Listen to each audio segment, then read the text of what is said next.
This is a true story. It happened to a friend of mine, a guy named Frank. Now, Frank ain't what you'd call a rocket scientist. You could say he was a couple of clowns short of a circus. So, one day, Frank's wife had an urge for a navel orange. She was pregnant again and had all kinds of urges. She asked him to go to the store and get her an orange and some other stuff.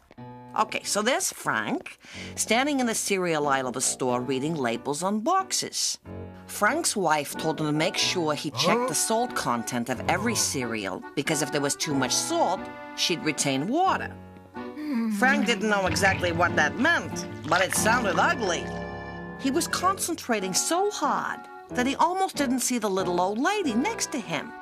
"Would you be a dear and read this for me, Sonny?" she asked. "My eyes aren't what they used to be." So Frank read the label for her. "You're such a nice boy," she told him. Then she stared at him and said, "Thank you for your help," and was gone. A few minutes later, Frank was in the produce section looking for a good melon. Frank was knocking on his cantaloupe to test for freshness. "Excuse me." He couldn't believe it. The melon was talking to him. He was so shocked, he dropped it on the floor. Frank was really embarrassed, and he turned around to see if anyone was looking. And there was that old lady again. "I'm sorry if I startled you," she said. "Oh, it was you." Frank was relieved he wasn't hearing melons. The old lady was just staring at Frank. "Do I have something on my face or something?" No, it's just... Never mind. Sorry I bothered you," she said, and quickly wheeled her cart away. Next aisle over, Frank was trying to choose toilet paper. 2-ply or not 2-ply? He was really getting confused when there she was, staring at him. Frank was really getting the creeps, so he quickly steered his shopping cart around a display of pretzels and made for the frozen food section. He figured he'd be safe because it was way too cold for her old bones, but there she was again, giving him that stare. Frank pulled his cart into the checkout line, but the old lady got there first.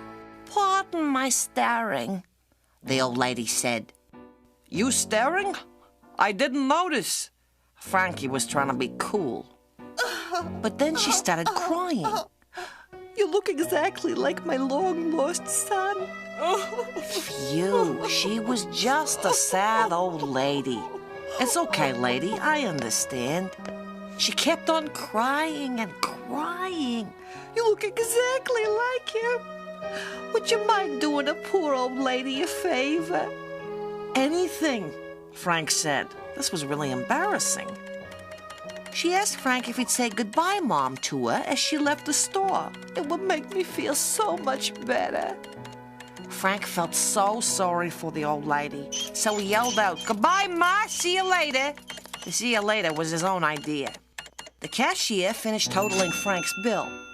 "That'll be $210.65. Frank said there must be some mistake. The only thing in his cart was a box of cereal and an orange with a funny dent in it. "Your mother said you'd be paying for hers, too." This is a true story. It happened to a friend of mine. And Frank's wife doesn't send him out food shopping anymore. They can't afford it.